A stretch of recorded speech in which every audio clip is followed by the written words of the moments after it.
여러분 안녕하십니까? 오늘 오후 즐거운 시간 보내셨죠? 오늘 또 멀리서 처음으로 오신 분들도 진심으로 환영합니다. 오늘 에델바이스 물론 선곡은 아니었지만 또 저희들에게 기쁨을 주신 3조 여러분에게 진심으로 감사를 드립니다. 제가 고등학교 때 독일어를 배울 때 그 독일어 선생님이 참 좋았어요. 여선생님이었는데 수업하기 싫다고 저희들이 막 땡땡이 치고 놀자 그러면 그 선생님이 독일 가곡을 하나씩 불러줬어요. 그때 에델바이스를 이렇게 들었던 기억이 나서 좋았습니다. 오늘 이번 주에 저는 내 마음의 우상과 참 보배, 우리들의 마음을 차지하고 있는 우상들이 무엇이고 그것들이 어떻게 바뀌어질 수 있는지 말씀을 드리고 있습니다. 첫째 날은 전체 말씀을 드렸고 두 가지 우상에 대해서 지금 이야기했습니다. 어제는 돈에 대해서 이야기했습니다. 오늘 아침에는 자식에 대해서 이야기했습니다. 오늘 우리의 마음의 우상으로 차지하고 있는 배우자에 대해서 이야기를 좀 하겠습니다. 오늘 부부 이야기를 좀 하겠습니다. 여기 결혼하신 분도 계실 거고 혹시 싱글인 분 계십니까? 안 계시죠? 제목은 청순했던 그녀가 변했다. 인터넷에 올라 있었던 실제 한 광고 문구를 읽어드리겠습니다. 제목은 금매. 사정상 금매합니다. 1991년 12월 14일 예식장에서 구입했습니다. 구청에 정품 등록은 했지만 명의 양도해드리겠습니다. 아끼던 물건인데 유지비도 많이 들고 성격장애가 와 금매합니다. 상태를 설명하자면 구입 당시 A급인 줄을 착각해서 구입했습니다. 마음이 바다 같은 줄 알았는데 잔소리가 심하고 사용 시 만족감이 떨어집니다. 음식물 소비는 동급의 2배입니다. 사용 설명서는 필요 없습니다. 어차피 읽어봐도 도움이 안 됩니다. AS 안 되고 변심에 의한 반품은 절대 안 됩니다. 사은품으로 변덕 심한 시어머니와 까칠한 시누이도 포함됩니다. 우리 신랑은 원래는 괜찮았는데 사용자 부주의라며 억울하다네요. 그리고 우리 친구는 내 거 팔 때 자기 신랑 1+1으로 같이 내놓겠답니다. 이 인터넷에서 실제로 올라왔던 광고예요. 웃자고 하는 이야기일 수도 있습니다. 왜 이런 광고가 올라왔을까요? 여기 보시는 한 부부의 사진은 일본인 오토라고 하는 남편과 카타카마 유미라고 하는 한 일본 여성 부부입니다. 이분들의 기사가 2016년 말에 한 인터넷 기사에 나오게 되었는데 이 두 사람이 부부로 함께 산 것이 20년이었습니다. 근데 결혼하자마자 무슨 일이 있어가지고 말을 안 하기 시작해가지고 20년 동안 말을 안 했습니다. 그리고 아들이 18살인데 말을 안 해도 아기는 태어나요. 그죠? 아들이 엄마 아빠가 대화하는 걸 한 번도 못 봤어요. 18살인데. 이러다 안 되겠다. 그래서 TV에다가 제보를 했어요. 이런 우리 엄마 아빠가 말을 안 하는데 좀 도와달라고. 그래서 방송국에서 나와가지고 이 부부들을 어디로 데려갔냐면 이 부부를 처음 데이트했던 공원 벤치, 첫 데이트를 했던 공원 벤치에 가서 두 사람이 대화를 해보라고 이렇게 데려다 놓은 거예요. 그래서 지금 이 남편이 이렇게 비비 꼬고 있죠. 그죠? 부끄러워가지고 말을 못합니다.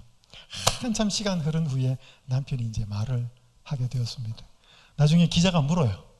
왜 이렇게 부부로 사시면서 20년 동안 말을 안 했습니까? 그러니까 아내가 아기를 가지고 나서 너무 힘들고 아이한테 관심을 갖고 자기한테 소홀하니까 삐쳐가지고 그래가지고 말을 안 했다는 것입니다. 몇 년 동안? 20년 동안.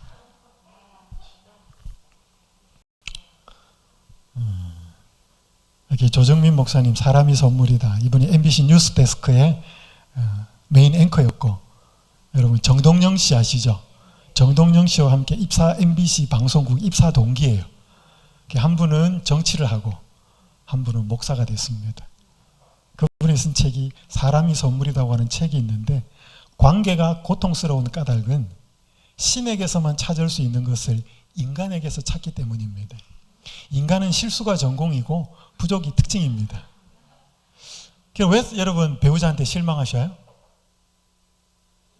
기대를 해요 일단. 그리고 어떻게 해줄 거다. 근데 기대가 깨어질 때마다 실망합니다. 제가 한 글을 읽다가 재밌는 글을 봤습니다. 제목이 아내 사진 보며 힘내는 남편. 되게 감동적인 글이 될 거라고 생각했는데, 남자가 살다가 너무 힘들 때면 지갑에 있는 아내 사진을 꺼내봅니다. 내가 이 사람과도 살고 있는데 이 세상에 못할 일이 어디 있겠나. 이렇게 지갑에 있는 사진을 꺼내보면서 힘을 낸답니다. 왜 우리 부부들이 이렇게 됐을까요? 한 심장병 전문의, 카디올로지스트라고 하는데, 여러분 심전도 아시죠? 중환자실에 가보면 이렇게 연결해가지고 뚜두두두 이렇게 지나가는 이런 게 있잖아요. 심전도는 심장이 움직이는 중에 일어나는 전기적 활동을 그래프로 그린 것입니다. 이게 뚜 하면 어떻게 된 거예요? 생명이 떠난 것입니다. 그러니까 이분이 이제 카디올로지스트니까 자기 부인한테 이렇게 보낸 거예요. With you. 당신과 함께 있을 때 나는 뭐예요? 이렇게 뛰었던 내 심장이. 이 정상이라는 것입니다. 그러다 보니까 뭐예요? 당신이 없다면 난 죽은 것이다. 옆에가 뭐예요? 결혼 후 당신과 함께는 이렇게 꼬였다는 것입니다. 아랑드 클루라고 하는 사람이 이런 말을 했습니다. 사람은 판단력 결여로 결혼하고 인내력 결여로 이혼하고 기억력 결여로 재혼한다. 참 재밌는 이야기들이 많습니다. 자, 오늘 저는 배우자의 사랑이 우리는 우상이 될 수 있습니다. 성경 창세기 29장 20절을 보겠습니다. 야곱이 라헬을 위하여 7년 동안 라반을 섬겼으나 그를 사랑하는 까닭에 7년을 며칠같이 여겼더라. 개역 성경에 보면 수일같이 여겼더라 이렇게 돼 있고, 개역 개정판에는 며칠같이 여겼더라 그렇게 돼 있습니다. 이 야곱이 형 에서의 분노를 피해서 외삼촌 라반의 집에 가서 오래 삽니다. 너무 힘들었는데 거기에 있는 외삼촌 딸, 그러니까 사촌이죠. 그러니까 라헬에게 홀딱 빠집니다. 너무 예뻤던 것 같아요. 그래서 라반에게 내가 라헬을 나한테 준다면 내가 7년 동안 외삼촌을 위해서 섬기겠습니다. 그렇게 말합니다. 여러분, 그 7년분의 품삯은 당시 한 청년이, 장정이 7년 동안 노동을 해서 월급을 받지 않겠다고 하는 그 품삯은, 이 금액은 당시 통상적으로 결혼할 때 지참금을 내잖아요. 그죠? 아내를 얻기 위해서 통상적인 값의 4배라 그랬답니다. 그러니까 이 야곱은 엄청나게 제시를 한 거죠. 그러니까 라반의 입장에서는 뭐예요? 나쁠 게 없는 거죠. 그런데 이 야곱은 그 라헬을 너무도 사랑하는 까닭에 뭐예요? 7년을 며칠같이 여겼더라. 사랑의 힘은 실로 대단합니다. 그런데 이제 라반이 어떻게 한 거 여러분 아시잖아요. 그죠? 이 라헬의 언니가 레아입니다. 여러분, 이 라반이 라헬을 7년 뒤에 이렇게 결혼을 시킨 게 아니고 레아를 먼저 보내죠. 그러니까 꼼수를 쓴 것입니다. 근데 성경에 보면 레아는 안력이, 그러니까 눈이 안 좋았다라고 성경에 나와 있습니다. 아마 눈이 나빴던 것 같아요. 여러분, 요즘 눈 나쁘면 뭐 하면 돼요? 안경 끼면 돼요. 근데 그 당시 그런 게 없으니까. 여러분, 눈이 나쁘고 안경이 없으면 사물이 잘 안 보이면 어떻게 봐요? 눈을 찡그리잖아요. 자꾸 잘 보려고 나름대로. 그러니까 여자가 자꾸 찡그리면 어떻게 돼? 얼굴이 예쁠 리가 없어요. 안 찡그려도 별로 예쁜 얼굴은 아니었는데 레아는 눈이 나쁘다 보니까 더 막 찡그렸습니다. 사물을 잘 보려고. 그러다 보니까 이 사랑을 받지 못했어요. 그렇게 남자들에게 인기가 없었어요. 그래서 이 라반이 가만히 생각해 보니까 이 레아를 가만 놔뒀다가는 시집도 못 보내겠다. 그렇게 해서 이제 보내버린 것입니다. 그러니까 이제 야곱이 분노하면서 다시 7년을 봉사하겠다고 해서 이제 라헬을 또 맞이하죠. 그러니까 사랑하는 라헬에게 마음이 가 있으니, 야곱의 마음이 가 있으니 이 레아는 어떻겠습니까? 이 레아는 사랑받지 못한 여인이었습니다. 그처럼 불행한 아내가 어디 있습니까? 그래서 이 남편의 사랑을 얻기 위해서 얼마나 애를 쓰는지 몰라요. 이게 성경에 나와 있어요. 제가 본문 창세기 29장 31절부터 읽겠습니다. 여호와께서 레아가 사랑받지 못함을 보시고 그의 태를 여셨으나 라헬은 자녀가 없었더라. 레아가 임신하여 아들을 낳고 그 이름을 르우벤이라 하여 이르되 여호와께서 나의 괴로움을 돌보셨으니 이제는 내 남편이 나를 사랑하리로다 하였더라. 얼마나 이거 슬픈 말이에요. 그가 다시 임신하여 아들을 낳고 이르되 여호와께서 내가 사랑받지 못함을 들으셨으므로 내게 이 아들도 주셨다 하고 그의 이름을 시므온이라 하였으며 그가 또 임신하여 아들을 낳고 이르되 내가 그에게 세 아들을 낳았으니 내 남편이 지금부터 나와 연합하리로다 하고 그의 이름을 레위라 하였으며 그가 또 임신하여 아들을 낳고 이르되 내가 이제는 여호와를 찬송하리로다 하고 이로 말미암아 그가 그의 이름을 유다라 하였고 그의 출산이 멈추었더라. 그래서 여러분 이스라엘의 12지파 이름 있잖아요. 르우벤, 시므온, 레위, 유다, 갓, 아셀 뭐 이렇게 쭉 나오는데요. 뭐예요? 그 이름이 그렇게 영적이지 않아요. 이 르우벤이라는 이름의 뜻이 뭐냐 하면 보라 아들이다 이 말입니다. 그러니까 여러분 레아가 내세울 건 없어요. 미모도 없고 뭐 없어. 어떻게 하면 남편의 마음을 나한테 돌이키게 할까는 뭐예요? 다행히 라헬이 자식이 없었어요. 근데 하나님이 그를 자녀를 줬습니다. 그러니까 아들을 탁 낳고 나서 첫 아들을 낳고 나서 뭐예요? 이제는 내 남편이 나를 사랑할 거다. 참 슬픈 말이에요. 두 번째가 뭐 시므온. 이게 내가 사랑받지 못함을 들으셨다. 시므온의 이름의 뜻은 들음이라는 뜻이에요. 내가 사랑받지 못하고 너무 힘들어하는 걸 하나님이 뭐예요? 들으셨다. 그래서 이름이 시므온이에요. 세 번째 아들을 낳았는데 뭐예요? 이제는 내 남편이 지금부터 나와 연합하겠다. 레위는 연합이라는 뜻이에요. 그게 뭐 거창하게 레위가 아니고 이제는 내 남편이 나 홀로 안 두고 나와 연합할 거다. 시간도 많이 보내줄 거다. 그래서 붙은 이름이 레위예요.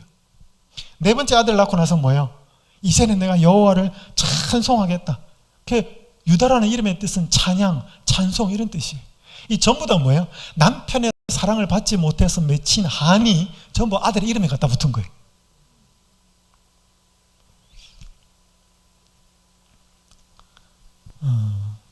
요즘 이렇게 많은 부부들을 보면 배우자의 사랑에 만족하지 못해서 이 레아처럼 많이 힘들어하는 분이 있고 또 다른 분들은 뭐예요? 그 인간이 너무 미워서 막 분노가 치밀어 오는 그런 배우자도 제가 많이 만났습니다. 자, 오늘 뭐 제가 이 부분의 전문가는 아닙니다. 하지만 제가 성경을 읽고 고민해보고 또 제가 잘 못한 여러 경험들을 미루어 보아서 오늘 우리가 이 자리에 어떻게 참 보배이신 예수님이 들어올 수 있고 예수님이 들어올 때 우리의 이 만남, 사랑의 관계, 배우자와의 관계가 올바로 정립이 될 수 있는지를 살펴보겠습니다. 자, 여기 사무엘하 6장에 보면 다윗이 사울의 딸과 결혼합니다. 미갈. 아시죠? 혹시 뭐 성경을 모르시는 분도 계실 수 있겠습니다. 이스라엘의 초대 왕이었던 그 사울의 딸 미갈과 함께 다윗이 장군이었을 때 결혼을 합니다. 근데 한 번은 이스라엘 백성들이 법궤를 블레셋에 빼앗겨 버려요. 그래서 법궤를 다윗성으로 가져오지 못하고 성으로 가져오지 못하고 오벳 에돔에 있는 그 집에 법궤를 모셔둡니다. 나중에 이제 다윗이 왕이 된 다음에 이걸 가지고 오는데 너무 기뻤어요. 너무 기뻐가지고 덩실덩실 춤을 춥니다. 이 법궤를 옮겨올 때 보니까 뭐예요? 여호와의 궤가 다윗성으로 들어올 때 사울의 딸 미갈이 창문으로 이렇게 내다보다가 다윗 왕이 여호와 앞에서 뛰놀며 춤을 춘 거예요. 왕이 채통도 없이. 그것도 뭐예요? 나중에 보니까 왕의 옷을 벗고 춤을 춥니다. 근데 그게 이 미갈의 눈에는 안 좋게 보였어요. 그래서 심중에 그를 업신여깁니다. 왕이 말이야 채통머리 없이 저게 뭐하는 짓이야. 다윗은 정말로 소년처럼 기뻤어요. 그게. 근데 심중에 막 갖고 있지. 그것도 뭐예요? 또 말을 해요. 다윗이 자기의 가족에게 축복하러 들어오매 너무 기쁘잖아요. 지금 다윗이 그래가지고 가족들을 축복하러 너무 기쁜 마음을 표현하러 들어오는데 뭐예요? 사울의 딸 미갈이 나와서 다윗을 맞으면서 말합니다. 이스라엘의 왕이 오늘 어떻게 그렇게 영화로우신지. 이 비꼬는 말이에요. 막 춤을 추고 한 그 모습이, 방탕한 자가 염치 없이 자기의 몸을 드러내는 것처럼 오늘 그의 신복의 계집종의 눈앞에서 몸을 드러내셨도다. 엄청난 모욕을 줍니다. 그러니까 다윗이 미갈에게 이렇게 말합니다. 이는 여호와 앞에서 한 것이라. 그러면서 뭐예요? 다시는 사울의 딸 미갈이 죽는 날까지 찾아가지 않습니다. 그러니까 정 떨어져 버렸습니다. 부부의 연은 끊을 수는 없었고, 내 마음의 기쁨, 내가 여호와 앞에서 이 법궤가 돌아오는 그 기쁨을 이렇게 내 마음을 몰라주나, 그렇다면 나는 이 여자를 사랑할 수 없을 것 같아. 다시는 발걸음을 하지 않습니다. 여러분, 이게 뭐냐 하면, 남자의 이 만들어진 구조 자체가 인정받기를 원해요. 이 남자가 자기가 좋아하고 관심을 가지는 부분에 있어서 아내가 무시를 하거나 사랑하는 사람이 함부로 하면 남자는 엄청 자존심 상합니다. 한 번 이 수원에 사는 한 부부가, 아내가 남편과 외출을 했다가 부부싸움을 대반합니다. 그래서 남편은 집으로 오는 그 차 안에서 30분 동안 말을 한마디도 안 합니다. 아내도 말 안 해요. 그리고 아파트 지하 주차장에 와가지고 남편이 이제 후진을 딱 해가지고 뒤로 넣고 쫙 해가지고 한꺼번에 팍 파킹을 했습니다. 그러니까 아내가 몸이 이렇게 확 제껴졌어요. 신경질이 나서 한마디 하려다가 운전을 이렇게 후진한다고. 옛날에 한번 그 강의를 들었던 게 있었습니다. 남편을 자주 칭찬해줘라. 그 말이 탁 떠올랐어요. 그래서 이 부부싸움도 하고 좀 어색한 분위기였지만 용기를 내서 이렇게 말합니다. 우와, 당신 어떻게 후진으로 이렇게 한 방에 주차를 해? 나 운전할 때 너무 주차하는 거 힘들던데, 나 이때까지 많은 차를 타봤지만 당신처럼 주차 잘하는 사람 처음 봤어. 아내가 그렇게 말합니다. 그때까지 30분도 한마디도 안 하고 있던 남편이 이렇게 말합니다. 왜? 나는 백으로 서울까지 갈 수 있어.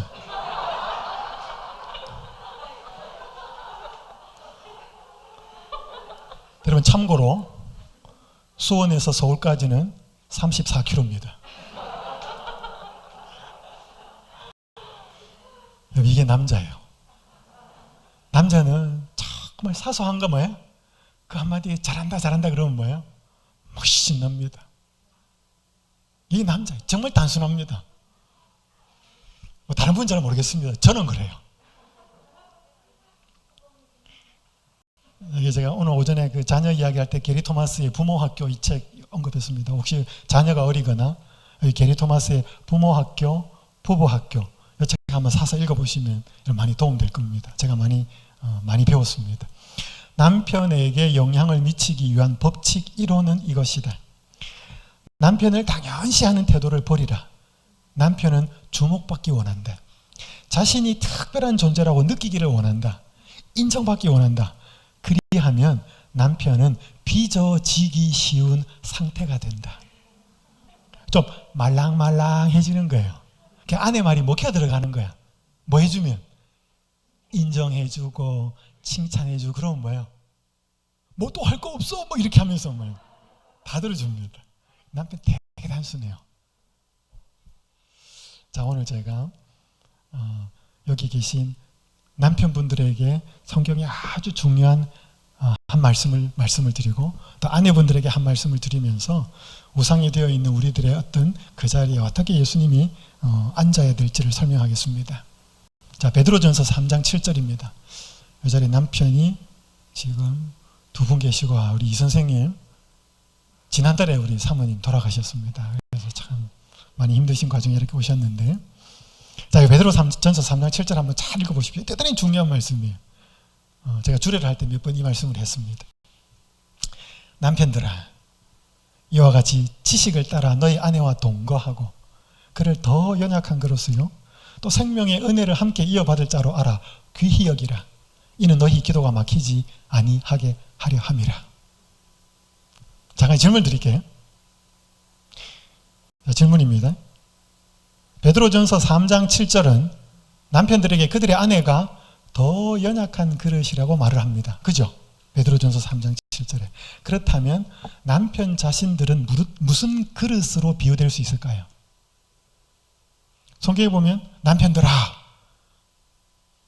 그를 더 연약한 그릇이요 이렇게 여기라고 그랬잖아요. 아내를 더 연약한 그릇으로 여기라고 그랬잖아요. 그럼 남편은 무슨 그릇일까요? 요거는 신앙 문제가 아니고 요거는 국어 문제예요. 우리 혹시 장로님 그죠? 어떤 분제가 이렇게 질문했더니 강한 그릇이요 그렇게.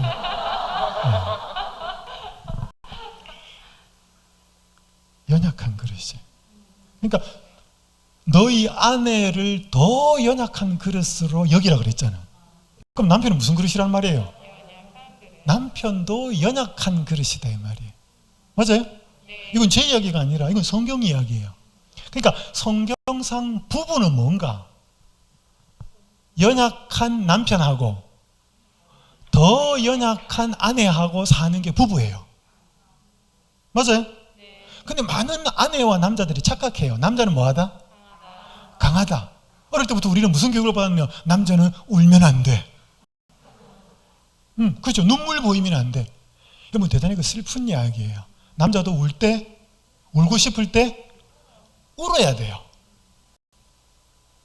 감정을 막 우리는 억제당해서 살았거든. 자, 여러분 이건 대단히 중요한 메시지가 있는데 하나님은 창조할 때부터 남자와 여자는 구조적으로 다르게 만들었어요. 여러분 올림픽 경기하면 기록 경기나 종목에서 남자의 기록과 여자의 기록이 어때요? 달라요. 똑같을 수가 없습니다. 신체 조건이 남자가 훨씬 잘해요. 100m 달리기를 뛰어도 마라톤을 해도 뭐예요? 여자는 약해요. 신체 구조가 그렇고 정서적 내면도 그래요. 그래서 여성들은 훨씬 감성적이고 눈물이 많고 그래요. 그 원래부터 누가 그래 놨어요? 하나님이 그렇게 해놨어요. 그래서요 부부로 맺어지면 하나님께서는 여성에게 애교도 있고 따뜻하고 말도 부드럽게 하고 하나님이 원래 그렇게 만들어 놨어요. 그거를 남편과 자식이 잘 받아서 먹을 때 자식도 남편도 행복해요. 아내에게 그것이, 그래서 아내를 잘 존중해 주면 아내가, 그래서 여자분들이요 나이가 들어도 할머니는 우아해야 돼요. 여성이 강해지는 건 불행이에요. 저희 어머니가, 제가 어제 잠깐, 오늘 오전에 잠깐 제 이야기했죠. 저희 어머니는 39에 과부가 되셨어요. 그리고 32살부터 제 아버지는 병원에 입원해 계셨고. 그래서 저희 어머니는 정말로 연약한데, 요즘 이제 저희 어머니 일 안 합니다. 문화센터 가가지고 붓글씨 배우고 난치고 막 그러셔요. 나 원래 이런 여자였다. 근데 여러분 그 남편이 바람막이가 되어주고 아내를 잘 보호해줘야 되는데 남편이 없으니까 바깥에 먹고 살아야 되니까 그 거친 데 혼자 나가서 조용조용 나긋나긋 하면 다 무시하니까 그걸 그렇게 할 수 없는 거죠. 더 강한 척. 여러분 엄마는 강합니다. 엄마는 강하지만 여성은 강하면 안 됩니다. 그건 여성이 불행해요. 근데 그 여성을 보호를 남자가 잘 하지 못하면 여성이 강해집니다. 왜? 살아야 되니까. 그건 불행이에요. 그래서 여성이 언제나 부드럽고 따뜻하고 애교도 있고 그렇게 보존시키는 존재는 누군가 하면 남자여야 돼요. 남자가 아내를 그렇게 여기는 게 뭐냐면 이게 귀하게 여기는 거예요. 왜? 깨지기 쉬우니까. 말도 함부로 하면 안 되고 따뜻하고 잘 보호를 해줘야 돼. 그것이 아내에게서 잘 이제 여성성이 잘 나오면 제일 혜택을 보는 사람이 누구예요? 남편 자기예요. 그 다음에 자식들이에요. 그래서 유대인 탈무드에 이렇게 있습니다. 남자들이요, 여러분들이 자녀에게 줄 수 있는 최고의 의무는, 자녀에게 해야 될 최고의 의무는 당신의 아내를 친절하게 대하고 사랑해서 엄마를 행복하게 만드는 것이다. 그럼 엄마가 행복하면 어떡해? 자식들 잘하죠. 말도 따뜻하게 하고. 근데 남자들이 이걸 이제 묵사발을 만듭니다. 여자들을. 그럼 이제 여자들이 이제 강해지고 그 애교도 없고 막 이렇게 이제 삭막해지는 거죠. 그럼 남자는 이게 그리운 거예요. 그러니까 그걸 정상적으로 결혼을 해서 아내로부터 그걸 받아야 되는데 그걸 못 받으니까 어때요? 그거 없으니까 허전하니까 뭐예요? 이제 딴 데 가는 거예요. 오빠 이런 데 가는 거예요. 그 왜 가는가 하면 그런 것들은 남자가 있어야 돼. 남자는 그게 그리운 거예요. 근데 하나님의 법칙은 결혼한 배우자로부터 아내로부터 그것을 얻도록 하는 것이 하나님의 목적이에요. 근데 자기가 뭐예요? 아내를 함부로 대하고 귀하게 여기지 못하고 그러니까 뭐 다 깨뜨려 버렸어요. 그러니까 아내는 그게 없으니까 그게 안 나오죠. 그러니까 결국 자업자득인 거죠. 제가 1997년에 결혼을 했습니다. 제가 나갔던 첫 목회지에서 결혼을 하고 막 이제 바쁘게 챙겨가지고 제주도 신혼여행을 가기 위해서 이제 출발을 하는데 저희 어머니가 봉투를 하나 줘요. 이거 가면서 읽어봐라. 편지였습니다. 그래서 제가 이제 제주도 가는 비행기를 타고 그 편지 봉투를 열었어요. 그랬더니 이제 어머니가 편지를 쭉 쓰셨어요. 거울리게 내 아들이 벌써 이렇게 장가를 가서 이 애미는 너무 행복하다 이렇게 쭉 쓰시면서 쭉 이야기하다 제일 마지막 쯤에 와가지고 뭐라고 쓰셨는가 하면 너가 사랑해서 만난 내 아내와 평생을 사는 동안 내 아내를 왕비처럼 대접하거라. 그러면 아내는 너를 왕으로 대접할 것이다. 이것이 애미가 너에게 부탁하는 딱 하나다. 꼭 지켜주기 바란다. 어머니 그렇게 편지를 쓰셨어요. 제 아내를 어떻게 대접하라고요? 왕비로 모셔라. 그러면 네 아내는 너를 왕으로 모실 거다. 그걸 저 혼자 봤으면 괜찮은데 옆에 이제 결혼한 제 아내가 같이 타고 가면서 봤단 말이에요. 제가 제 아내를 왕비처럼 잘 대했을까요? 참고로 저는 경상도 남자입니다. 그렇게 할 때도 있었고 못할 때도 있었습니다. 언제는 또 하녀 취급할 때도 있었습니다. 솔직히 부끄럽지만. 근데 정말로 그 아내를 통해서 돌아오는 그 모습을 볼 때 저는 이 성경 말씀이 진리라고 깨달아졌습니다. 내가 더 아내를 귀하게 여겼더라면 그 아내도 행복했을 것이고 나도 행복했을 것이고 우리 자식들도 행복했을 것이고 그러지 못했을 때는 아내도 불행했고 슬펐고 저도 그랬고 그래서 좀 나이가 좀 더 들기 전에 제가 30 들었습니다. 여러분 지금 우크라이나에 전쟁하고 있잖아요. 뭐 어떻게 됐는지 요즘 최근에 소식은 못 봤습니다. 여러분 이 러시아 군인들이 탱크 밀고 막 쳐들어오는데 이제 우크라이나에 이 사람들이 막 피난도 가야 되고 피신도 해야 되는데 한 이 미술관에서 박물관도 있고 미술관이 있으니까 이걸 이제 지켜야 되는데 이 직원들이 이 그림들을 막 지하실로 대피시키고 포장도 하면서 막 그러면서 한 기자와 인터뷰를 하는데 제가 그 인터뷰가 참 이렇게 인상적이었어요. 한 사람이 이렇게 말해요. 직원이 우리가 러시아의 공격으로부터 러시아 화가들이 그린 작품들을 구해야 하는 것은 운명의 아이러니이다.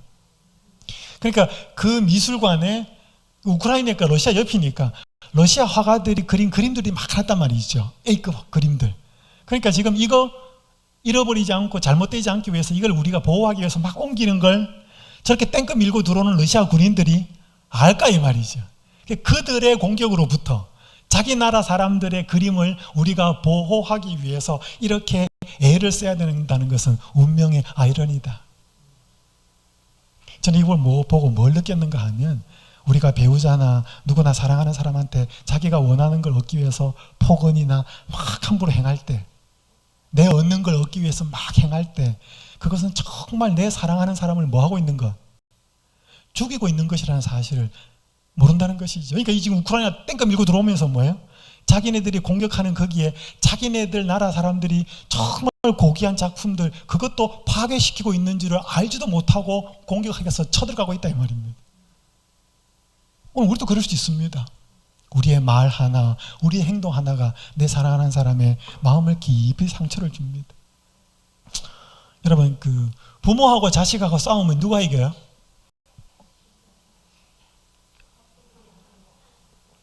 그런 말도 있죠. 자식 이기는 부모 없다. 왜 부모가 줘요? 사랑을 더 많이 하니까. 여러분, 자식은 자식이 부부싸움이 아니고 부모하고 자식하고 싸우면 자식은 지 생각만 합니다. 지 생각만 하는 사람은 자기 주장 끝까지 갑니다. 근데 상대방 생각까지 하는 사람은요, 자기 생각을 끝까지 못 우깁니다. 그래서 사랑이 많은 사람이 져요.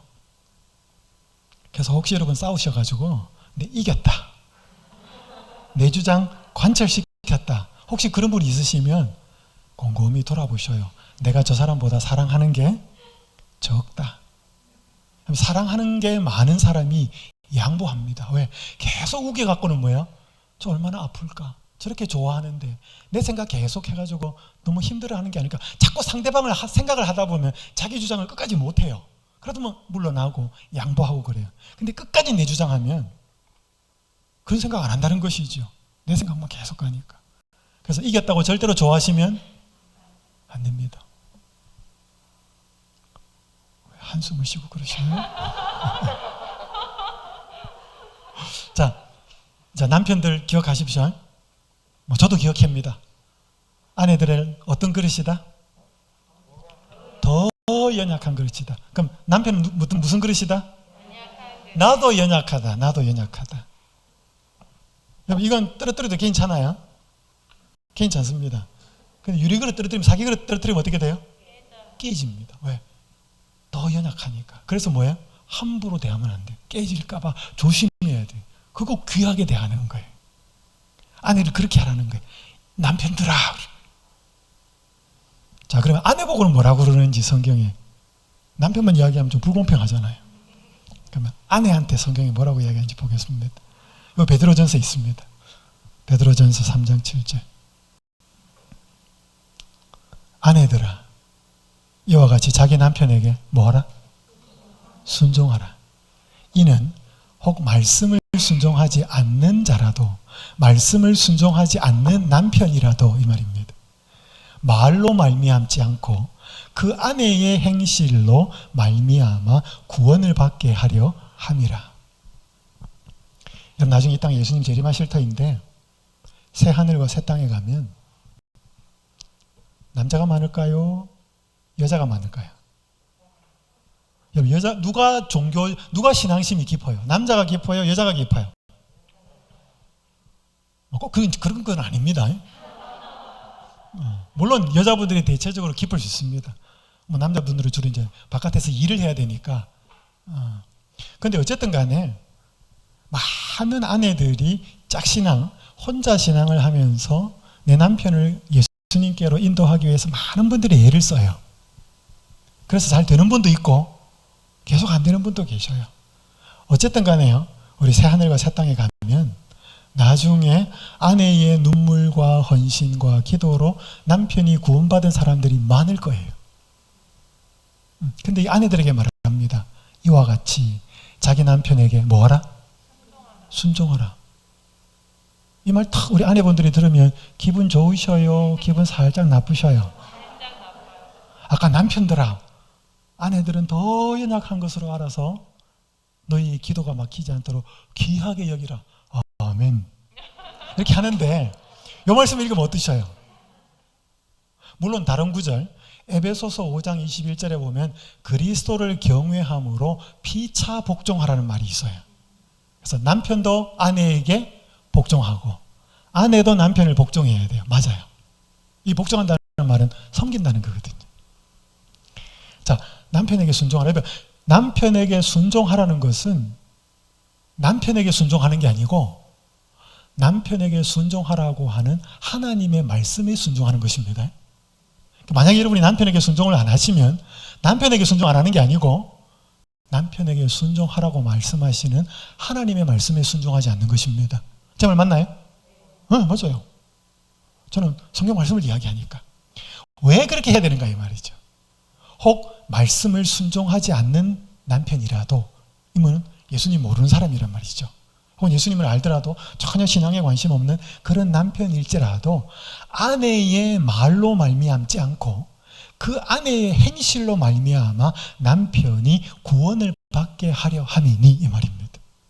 그러니까 많은 남편의 구원은 어디에 달렸는가 하면 아내한테 달렸습니다. 동의하십니까?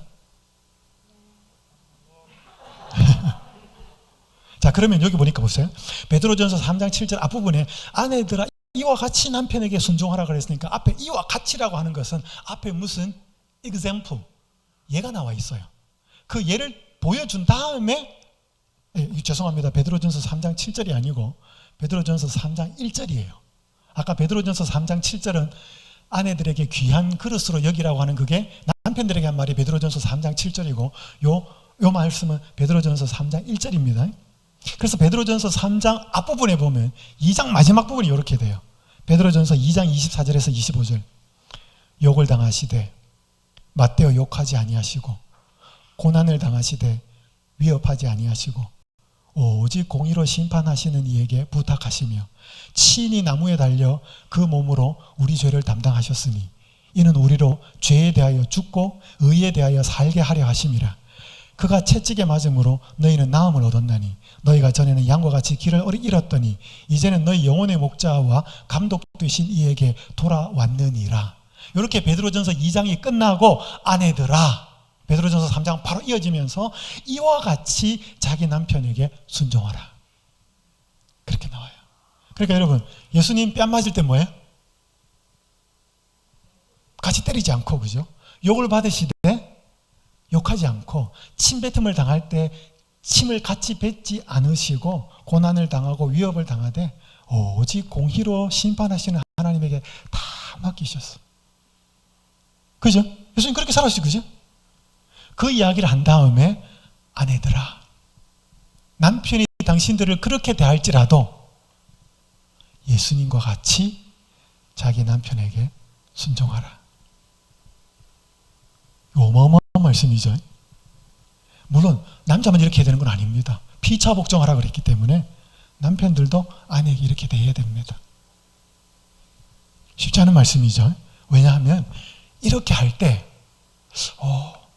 우리 아내 좀 다른데 왜 저러지? 다니엘 빌리지 갔다 와서 좀 바뀌었는데 이러면 뭐예요? 남편이 구원과 남편이 하나님에 대해서 알아가게 된다 이 말이에요. 처음부터는 아니겠지만 한 부부의 이야기를 드리겠습니다. 아내는 믿는 아내였고 남편은 믿지 않는 남편이었습니다.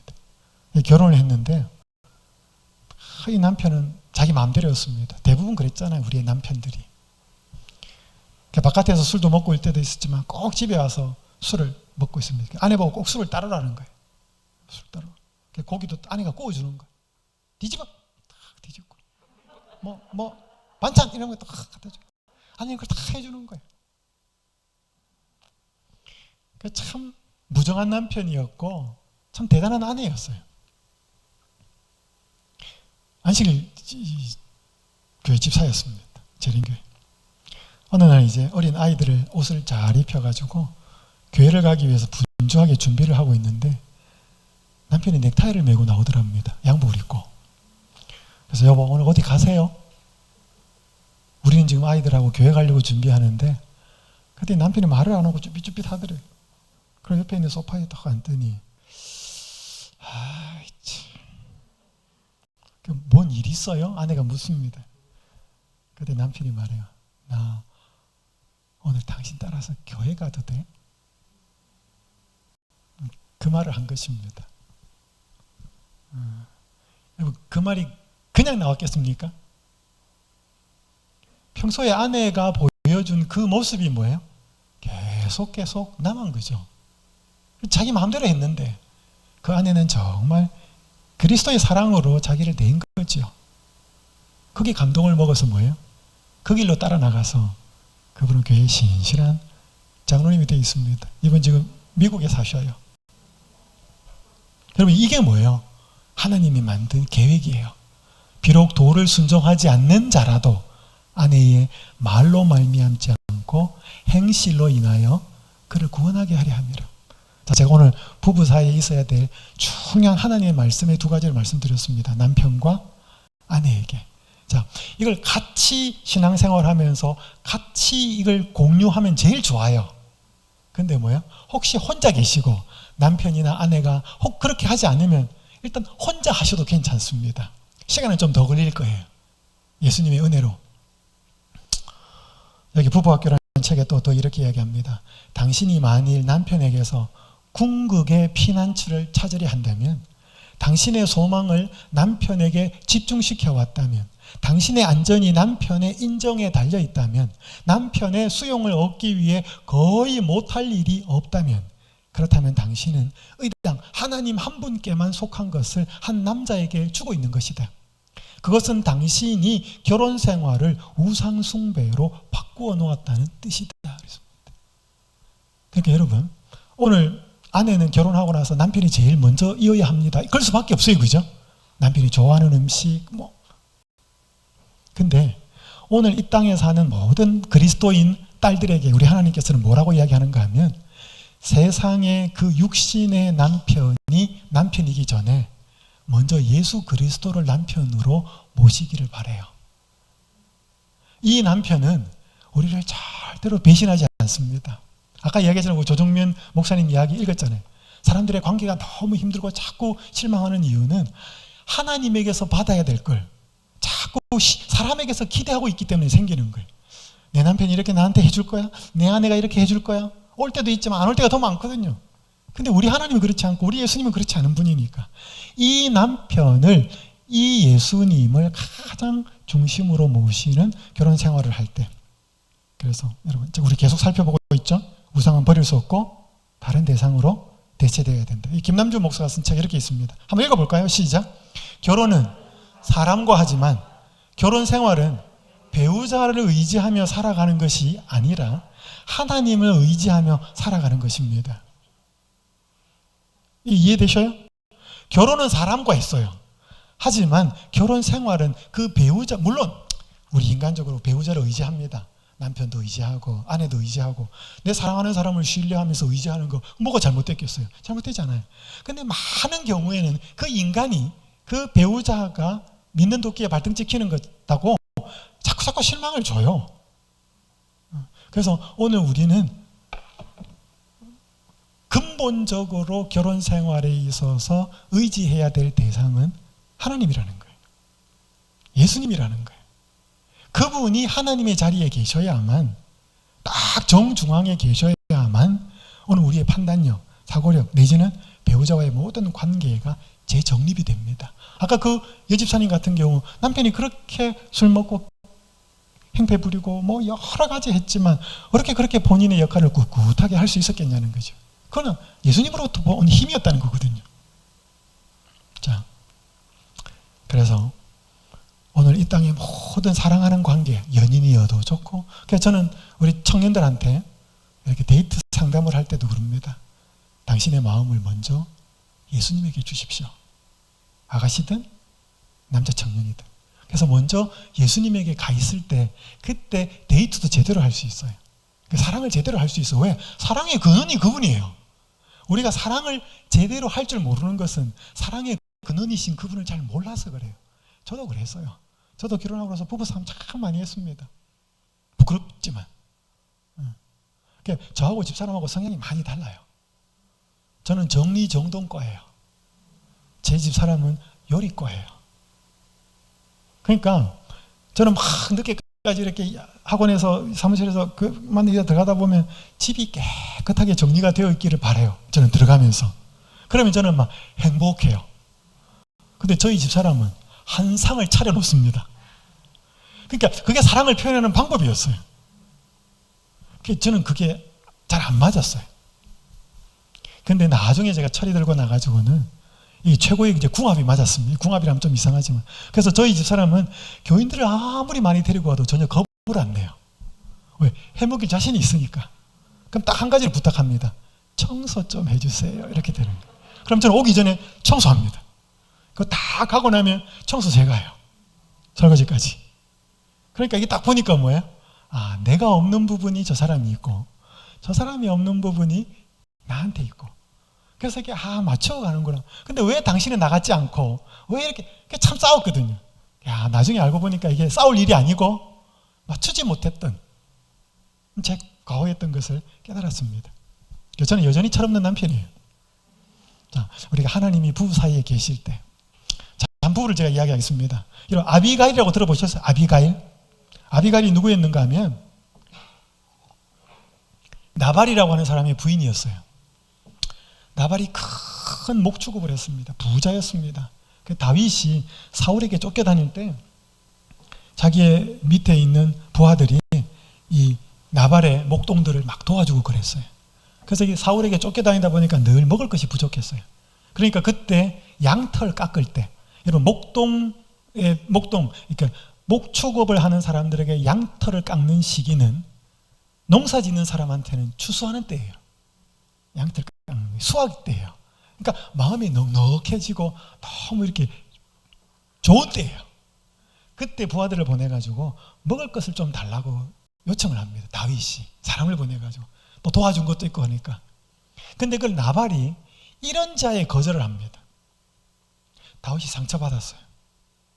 괘씸했습니다. 도와준 것도 있는데. 그래서 집합, 칼차. 그래서 전쟁 준비를 하고 다윗도 이성을 잃었습니다. 너무 고통스러웠으니까 먹을 것도 없다 보니까 이제 그렇게 된 거예요. 쳐들어갔습니다. 이 이야기를 나발의 아내가 들었어요. 아비가일이. 큰일 났다 이거. 그래서 막 떡하고 뭐 이렇게 먹을 거 준비해가지고 다윗이 온다는 군인들을 막았어요. 거기에서 하는 말이 이 말이에요. 여종이 내 주께 가져온 이 예물을 내 주를 따르는 이 소년들에게 주게 하시고 당신들 부하들한테 주게 하시고 주의 여종의 허물을 용서하여 주옵소서. 저는 이 표현이 너무 멋져요. 이거 뭐라고 말을 해야 돼요? 이 말이 맞아요? 틀려요? 주의 여종은 아비가일입니다. 자기예요. 여러분 아비가일이 잘못했어요? 안 했어요? 자기는 잘못 안 했어요. 누가 잘못했어요? 그럼 뭐라고 말해야 돼요?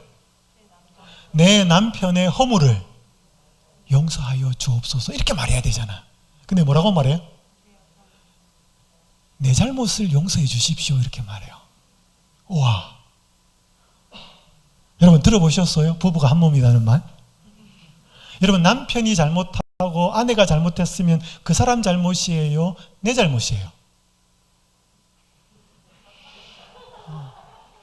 대답을 안 하시네요.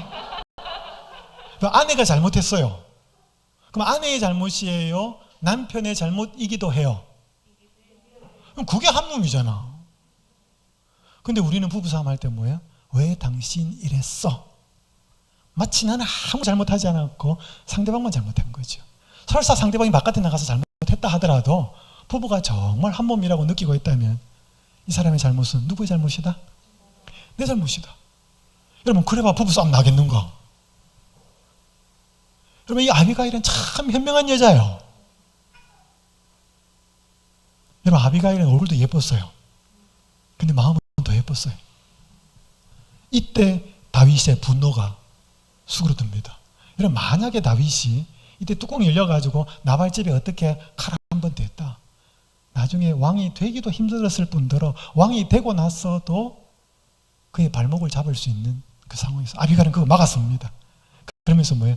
주의 여종의 허물을 용서하여 주십시오. 그래서 36절에 보면 아비가일이 나발에게 돌아오니 그가 왕의 잔치와 같은 잔치를 그의 집에 배설하고 크게 취하여 마음에 기뻐함으로 아비가일이 밝는 아침까지는 아무 말도 안 합니다. 그러니까 이 말을 해야 될 때인지 안 해야 될 때인지. 술 먹고 뭐예요? 오늘 양털 깎아가지고 기분 좋다라고 한 잔 건하게 먹고 있는 그따 대놓고 뭐예요? 당신 지금 무슨 일이 있었는 줄 알아? 다윗이 무장해가지고 여기 쳐들어오려고 그랬어 이 사람아. 이때가 아니야 지금. 내가 지금 떡하고 견과류하고 이 포도 이거 건포도하고 만들어가지고 가가지고 거기서 진짜 빌었다니까 내가 진짜.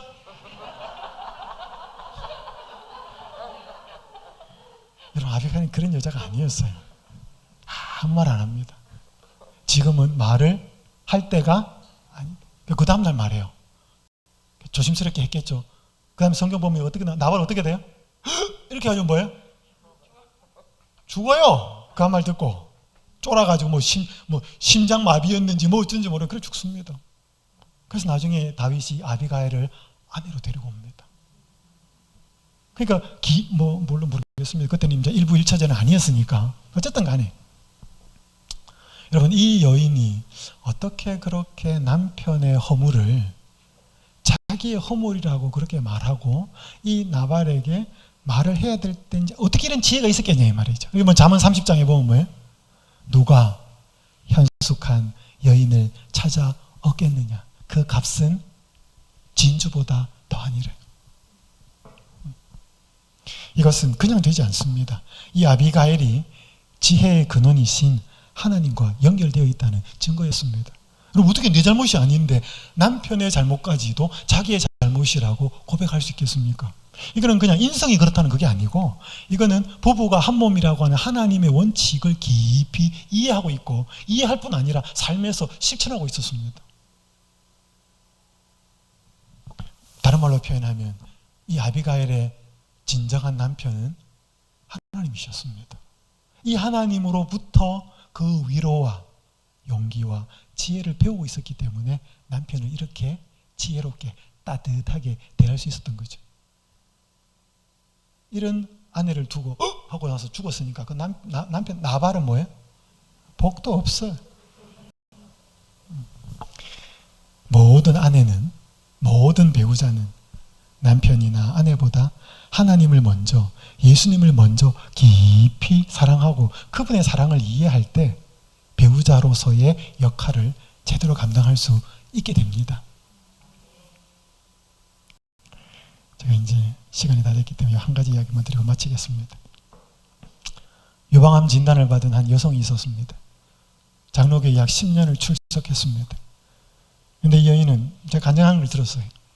이름만 신자였습니다. 형식적인 신앙을 하면서 늘 남편이 미웠습니다.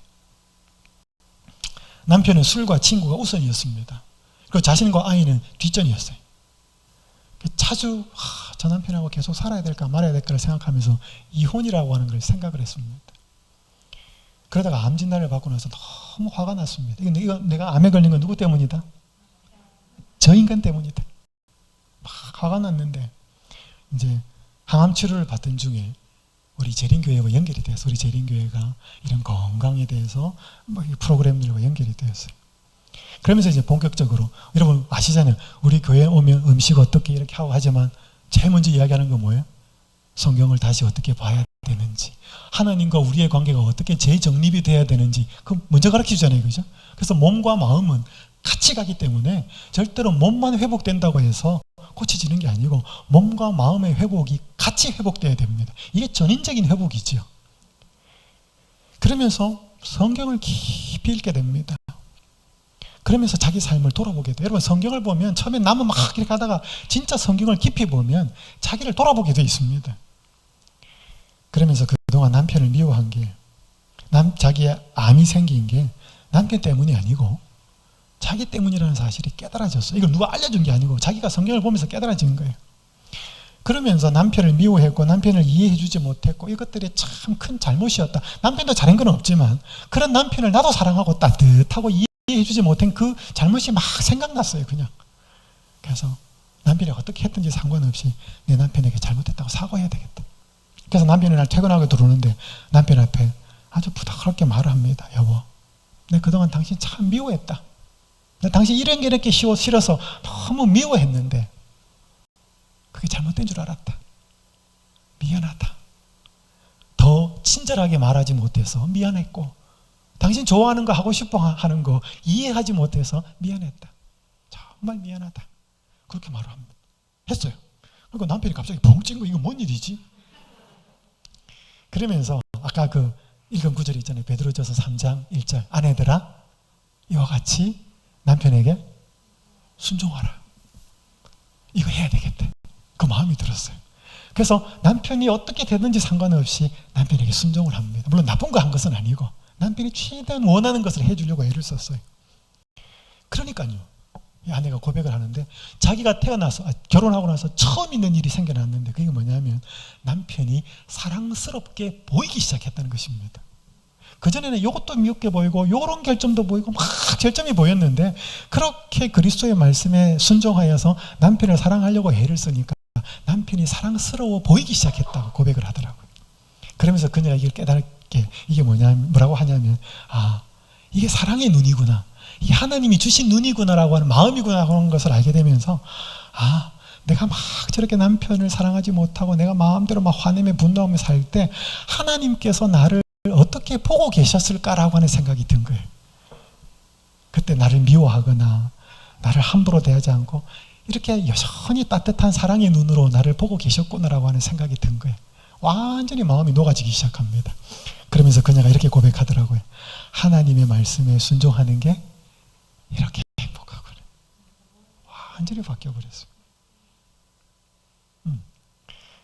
여러분, 오늘 이 복음은 이 팀 켈러가 말하는 결혼을 말하다라고 하는 책에 보면 복음의 말씀은 마음 가득히 주님의 사랑을 채워서 설령 배우자가 마땅히 주어야 할 사랑을 베풀지 않는다 할지라도 올바르게 대처할 수 있게 해준다. 이것이 크고도 놀라운 비밀의 실체다. 그러니까 그렇게 살 수 있는 힘과 에너지가 다른 통로를 통해서 온다는 거예요. 남편에게서 오지 않았고. 그래서 오늘 우리가 많은 분들이 배우자가 너무 좋아서 정말 모든 저 그런 분도 봤어요. 남편이 정말로 잘해줘서 더 이상 아무것도 생각하고 싶지 않은 그런 분도 봤어요. 저는 참 복이더라고 그분은. 그런 분도 하나님 필요성 못 느껴. 왜? 남편이 너무 잘해주니까. 근데 그런 분은 드물어요. 늘 오지 않는 사랑 때문에 힘들어하는 많은 배우자들, 그리고 심지어 뭐예요?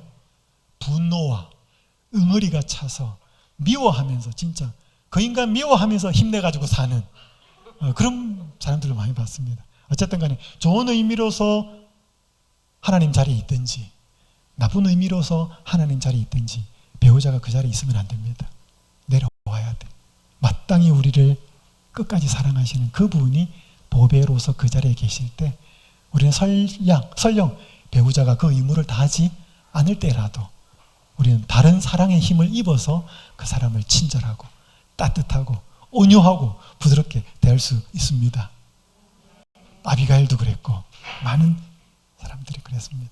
오늘 여기 계신 모든 분들이 이걸 이제 먼저 아셨으니까 여러분의 배우자는 모르실 수 있습니다. 부부로 같이 오신 분들 외에는 먼저 아신 분이 뭐 하면 돼요?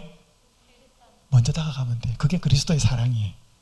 그렇게 할 수 있는 힘을 예수님이 여러분 모두에게 주시기를 바라면서 말씀을 마치겠습니다. 기도하겠습니다. 하늘에 계신 하나님 아버지, 사랑해서 결혼한 저희 배우자와의 관계가 사랑 나누고 받고 줄 때도 있었지만 너무 많이 상처를 주고받을 때가 많았습니다. 오 아버지 하나님, 그것은 오늘 우리의 마음에 예수님이라는 남편, 하나님이라는 남편이 먼저 우리 삶의 중심에 좌정하지 못했기 때문이라는 사실을 알게 되었습니다. 우리를 사랑하시되 끝까지 사랑하시고 우리를 먼저 사랑하시고 자기의 모든 좋은 것을 주신 이 예수님을 먼저 우리의 삶의 주인으로 배우자로 모실 수 있도록 축복하여 주시옵소서. 그리하여서 혹 배우자의 의무를 다 하지 못하는 사람일지라도 예수님의 눈으로 사랑할 수 있는 힘을 허락하여 주시옵소서. 그리하여 여기 머리 숙인 모든 분들의 아름다운 관계들이, 부부 관계들이 회복되는 축복을 누리게 하시고, 혹 먼저 상처한 분, 먼저 배우자를 떠나보내고 사별한 분이 계시다면 영원히 떠나지 않을 우리의 남편 예수님을 우리의 친절한 배우자로 모시고 살아갈 수 있는 믿음 또한 허락하여 주시옵소서. 우리 주님 예수님의 이름으로 간절히 기도드립니다.